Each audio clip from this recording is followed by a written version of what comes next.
leçon 3.4. Cette fois-ci, nous allons multiplier des nombres fractionnaires, parfois deux nombres fractionnaires, des autres fois un nombre fractionnaire avec une fraction régulière. Vous savez déjà changer des nombres fractionnaires en fractions impropres, mais nous allons faire une petite révision car c'est important à savoir pour cette partie de l'unité. Alors la première, 2 et 1 demi, ici, devient 2 demi plus 2 demi plus 1 demi. Alors 2 demi, si je le simplifie, c'est 1. L'autre 2 demi, c'est 1. Et ici, j'ai le demi. Alors si j'ajoute ça, c'est encore 2 et 1 demi.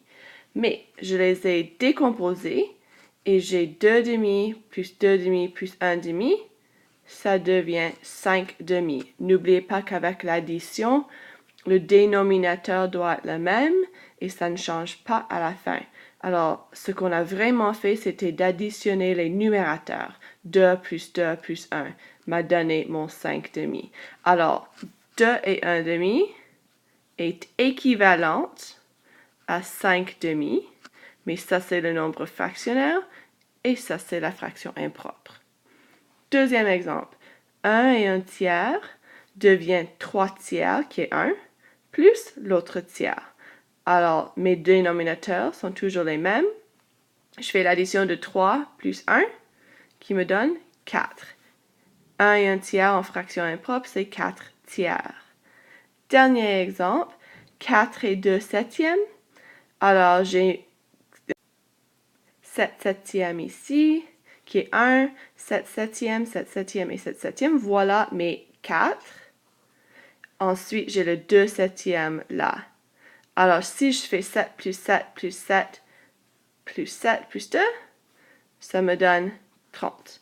Alors, ma fraction impropre ici, c'est 30 septièmes. Regardez le dessin ici et nous allons interpréter le nombre fractionnaire et la fraction impropre qui sont montrés.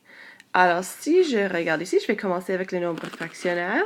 J'ai une bande au complet là. Alors, ça, c'est 1 au complet.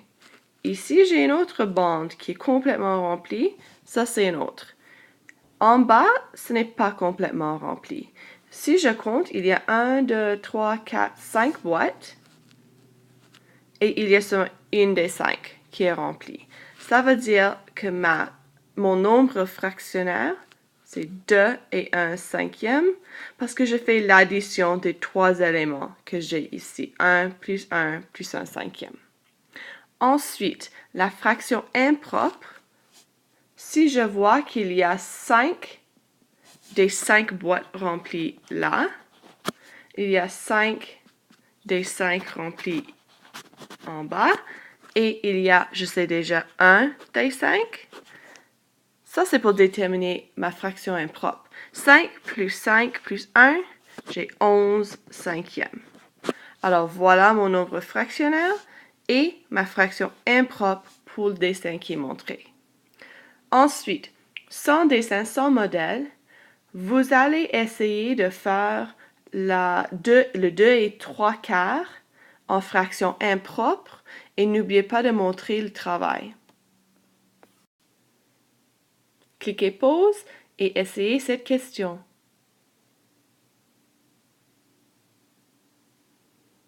Bon, je vais vous montrer ce que vous avez comme réponse, j'espère. 2 et 3 quarts. Ça veut dire j'ai 4 quarts. J'ai 4 quarts. Ça, c'est mon 2. Et j'ai 3 quarts ici. Alors, ça, c'est la question. Ça, c'est le travail.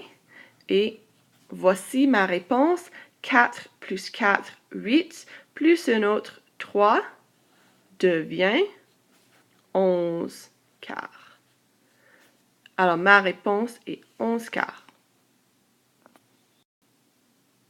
Maintenant, parlons de la résolution des multiplications de nombres fractionnaires. Il y a deux types de modèles d'air que vous pouvez faire et vous avez déjà utilisé les deux dans les autres cas. Alors, le premier ici, c'est ce que vous avez fait dans les autres sections de l'unité où vous avez trouvé l'aire d'une seule boîte et puis vous multipliez cette aire par le nombre de boîtes coloriées. Alors, si j'ai 2 et 1 demi fois 1 et 1 tiers, vous voyez en haut ici que c'est le 2 et 1 demi.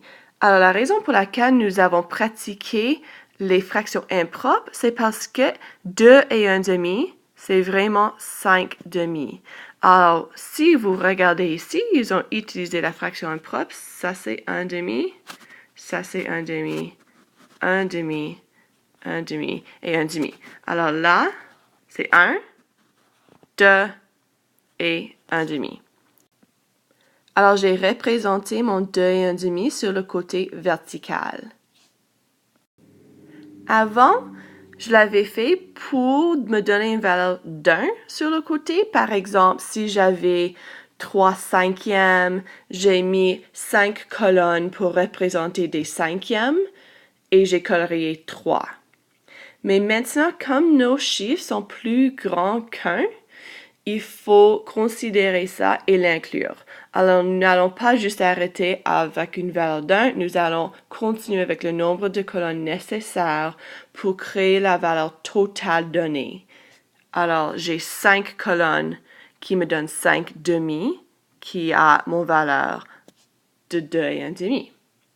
Sur le côté horizontal, j'ai 1 et 1 tiers. Sa fraction impropre est 4 tiers. Alors, vous voyez, il y a 4 rangées. Chaque rangée représente 1 tiers. Alors, l'aire d'une seule boîte, c'est quand même base fois hauteur. Base, 1 demi. Hauteur, 1 tiers. Et vous voyez, ils ont choisi la boîte là. Ce n'est pas important quelle boîte vous choisissez parce que chaque boîte a la même valeur. 1 demi fois 1 tiers, 1 sixième. Alors, je sais que l'aire de chaque boîte est 1 sixième. Combien de boîtes sont coloriées? Bon, tout. Parce qu'il y a 2 et 1 demi, alors nous allons colorier ça, parce que ça représente 2 et 1 demi. Et 1 et 1 tiers, je dois colorier là, là, là et là. Alors, chaque boîte, enfin, est double coloriée. Alors, je vais multiplier mon 1 sixième par le nombre de boîtes totales. C'est un 5 par 4. Je sais qu'il y a 20 boîtes coloriées que je multiplie par 1 sixième. Ça me donne 20 sixièmes. Est-ce que je peux simplifier ça? Absolument.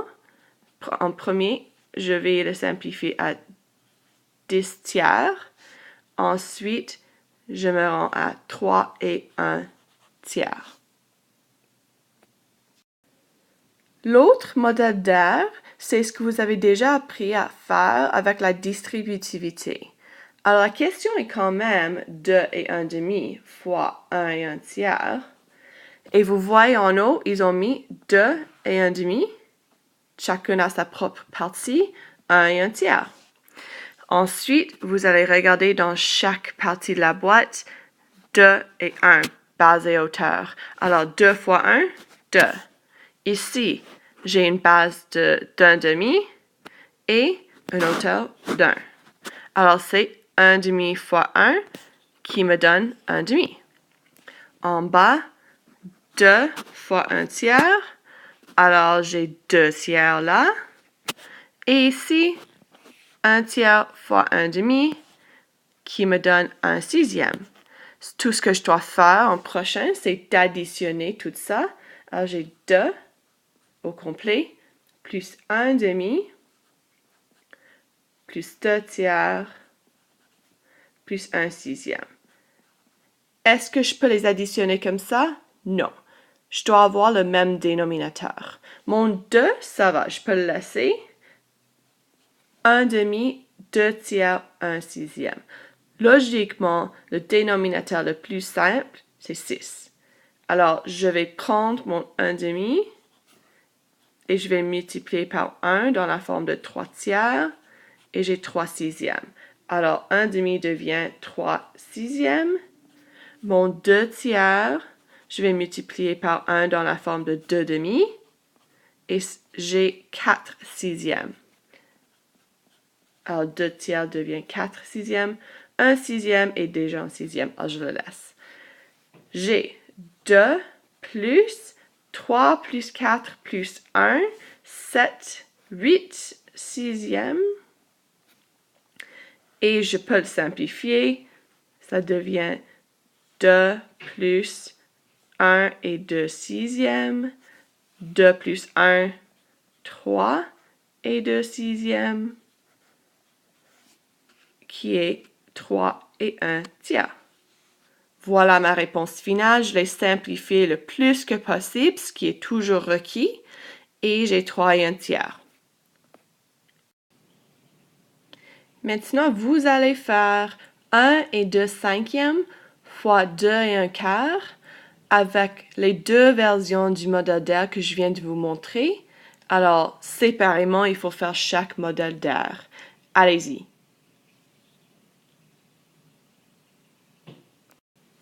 Voici le premier, qui est de trouver l'air d'une seule boîte et puis de le multiplier par le nombre de boîtes coloriées. En haut, j'ai fait 1 et 2 cinquièmes. Alors, vous voyez que chaque partie est 1 cinquième, etc. Alors, mes 5 cinquièmes là, c'est 1. Et puis, j'ai 2 autres cinquièmes à faire. De l'autre côté, 2 et 1 quart, j'ai mis mes quarts là. C'est pas important si vous avez fait l'inverse et vous avez mis les quarts en haut et les cinquièmes sur le côté parce que c'est la même chose à la fin.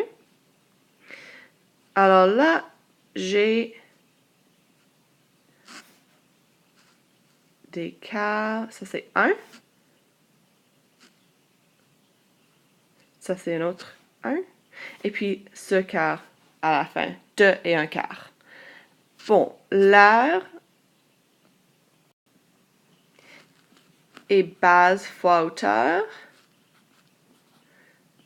Dans ce cas, base 1 cinquième, hauteur 1 quart, et je sais que ça me donne un vingtième. Alors, chaque boîte a une valeur d'un vingtième. Combien de boîtes sont double coloriées? Tout. Alors, je vais regarder. Il y a 1, 2, 3, 4, 5, 6, 7 par 1, 2, 3, 4, 5, 6, 7, 8, 9. C'est un 7 par 9 qui veut dire que j'ai 63 boîtes coloriées et je vais multiplier ça par la valeur de chaque boîte. Alors, 63 fois 1 vingtième, j'ai 63 vingtièmes. Je peux simplifier ça. J'ai 3 et 3 vingtièmes comme ma réponse. OK, l'autre type de modèle d'air, c'était de faire comme on a fait avec la distributivité. Alors, j'ai 1 et 2 cinquièmes. Et ici, j'ai 2 et 1 quart. Ou vice-versa. Si vous avez mis le 2 et 1 quart en haut et le 1 et 2 cinquièmes sur le côté, ça va. Alors ici, j'ai 2 et 1 comme base et hauteur. Alors, je fais 2 fois 1 qui me donne 2. Ici, j'ai 2 fois 2 cinquièmes. Alors, j'ai 4 cinquièmes. Ici, j'ai 1 fois 1 quart. Alors, j'ai 1 quart. Et là, j'ai 1 quart fois 2 cinquièmes. J'ai 2 vingtièmes. Ensuite, je dois tout additionner. J'ai le 2 là, j'ai 4 cinquièmes, j'ai 2 vingtièmes et j'ai 1 quart. Alors, 2 plus 4 cinquièmes plus 1 quart plus 2 vingtièmes. J'ai besoin d'un dénominateur commun. Avec les chiffres ici, 20 fonctionne comme dénominateur commun. Alors, mon 4 cinquièmes, je vais le multiplier par 1 dans la forme de 4 quarts, qui me donne 16 vingtièmes. Alors 4 cinquièmes, c'est 16 vingtièmes, fraction équivalente. 1 quart, je vais multiplier par 1 dans la forme de 5 cinquièmes, et j'ai 5 vingtièmes. Alors 1 quart, c'est 5 vingtièmes. Ensuite, je laisse mon 2 vingtièmes, car c'est déjà avec le dénominateur que je veux. Alors j'ai 2 plus, combien de vingtièmes? 16 plus 5, c'est 21, plus 2, 23. Je peux simplifier ça. 2 plus 1 et 3 vingtièmes, qui me donne 3 et 3 vingtièmes. Je regarde, est-ce que je peux le simplifier? Non. Alors, j'ai fini, ça c'est ma réponse. Sans modèle, si vous allez multiplier les fractions, des nombres fractionnaires, il faut les mettre en fractions impropres, puis simplifier avant de commencer, comme on a déjà appris à faire en 3.3. Alors, si vous avez la question 2 et 1 quart fois 3 et 2 cinquièmes, mettez les nombres fractionnaires en fractions impropres. 2 et 1 quart, c'est vraiment 4 quarts plus 4 quarts plus 1 quart. Alors, fraction impropre, 9 quarts. 3 et 2 cinquièmes, c'est vraiment 5 cinquièmes plus 5 cinquièmes plus 5 cinquièmes plus 2 cinquièmes. Alors, fraction impropre, 17 cinquièmes. Alors, ma nouvelle question, c'est 9 quarts fois 17 cinquièmes. Je vais regarder les facteurs de 9 et 5 diagonalement, là. Non, il n'y a pas de facteur en commun sauf 1 qui ne change rien. Et 4 et 17, même chose. Alors, dans ce cas, je ne peux pas le simplifier avant de multiplier. Ce qui veut dire que je fais 9 fois 17, qui me donne 153, et 4 fois 5, qui me donne 20. Je simplifie mon 153 vingtièmes, et ça devient 7 et 13 vingtièmes. Et j'ai fini. Essayez vous-même de faire les 3 questions suivantes en mettant les fractions en fractions impropres et si possible de simplifier avant de multiplier. Cliquez pause et faites-les. Vérifiez que vous avez bien fait les fractions impropres parce que je les ai mis ici. Si vous avez fait une erreur, corrige-le, ensuite corrige le travail après. Pour la simplification, seulement la première question était possible à le faire et seulement sur un des côtés. Le 36 et le 4, j'ai pu les simplifier en divisant chaque partie par 4. Les autres, ce n'est pas possible de simplifier. Alors, faites les multiplications des numérateurs, ensuite les dénominateurs et simplifiez la réponse. Voilà les multiplications. Numéro 1, 9 fois 5, 45, 8 fois 1, 8. Et ma seule simplification que je devrais faire en ce moment, c'est de le rendre en nombre fractionnaire, car je l'avais déjà simplifié avant de commencer. Alors, 45 huitièmes devient 5 et 5 huitièmes. Numéro 2, quand vous le multipliez, c'est 91 quarantièmes. Simplifié, ça c'est 2 et 11 quarantièmes. Et numéro 3, multipliant les chiffres, les numérateurs, ensuite les dénominateurs, vous avez 225 16e. Simplifié, c'est 14 et 1 16e. Nous avons déjà discuté l'estimation avant de multiplier et je voulais le revoir avec les nombres fractionnaires. Alors, si vous avez une question 3 et 3 cinquièmes fois 2 et 2 neuvièmes, 3 et 3 cinquièmes, c'est à peu près 3 et 1 demi. 2 et 2 neuvièmes, c'est plutôt comme 2. Alors, si je fais 3 et 1 demi fois 2, j'ai 7. Alors, ma réponse devrait être proche à 7. Alors, j'ai commencé en arrondissant les chiffres au demi ou à un nombre naturel. Et si je continue là et je fais la multiplication, alors ce que j'ai fait, c'est que j'ai pris mon 3 et 3 cinquièmes, je l'ai mis en fraction impropre. 2 et 2 neuvièmes en fraction impropre. Alors, j'ai 18 cinquièmes fois 20 neuvièmes. Je l'ai simplifié diagonalement et vous voyez que ça, c'est ma nouvelle question. 2 unités fois 4 unités qui est 8 unités. 8 unités simplifiées, c'est juste 8. Alors, ma réponse est 8. Ça, c'est très proche à ma réponse estimée de 7. Voilà, j'ai bien fait. J'ai mis tout ça en rouge car vous ne devriez pas faire vos multiplications comme ça. Mais je l'inclus parce qu'à chaque année, des élèves le font. C'est incorrect, vous allez avoir une mauvaise réponse. Souvent, ce que les élèves font, c'est de multiplier les nombres fractionnaires ensemble exactement comme ça. Alors, ils voient une question comme 3 et 2 tiers fois 2 et 1 cinquième. Alors, ils vont juste multiplier le 3 fois 2 et le 2 tiers fois 1 cinquième. Comme ça, 3 fois 2 et 2 tiers fois 1 cinquième. Je vais vous montrer pourquoi vous ne faites pas ça. 3 fois 2, 6. 2 tiers fois 1 cinquième, 2 quinzièmes.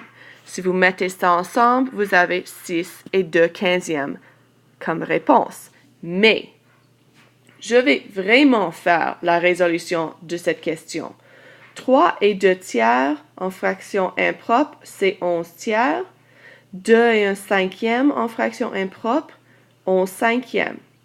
11 fois 11, 121. 3 fois 5, 15. Je simplifie ma réponse et j'ai 8 et 1 quinzième. Ça, c'est la bonne réponse. Mais vous voyez que ce n'est pas la même chose que ce qu'on a eu ici. Parce que ça, c'est incorrect. Ils ne sont pas égaux. Alors, vous voyez, en faisant comme ça, vous allez avoir une réponse différente que si vous avez fait la question proprement. Alors, ne faites pas ça. Mais je vous dis que ça existe parce que les élèves le font toujours. C'est incorrect. Faites comme je l'ai enseigné. En plus, si vous avez estimé avant de commencer, vous allez voir que le 8 est la bonne réponse. 3 et 2 tiers, ça c'est proche à 4. 2 et 1 cinquième, ça c'est proche à 2. Votre réponse estimée est 8. Alors vous voyez comment ça c'est proche à la réponse estimée, mais ça n'est pas.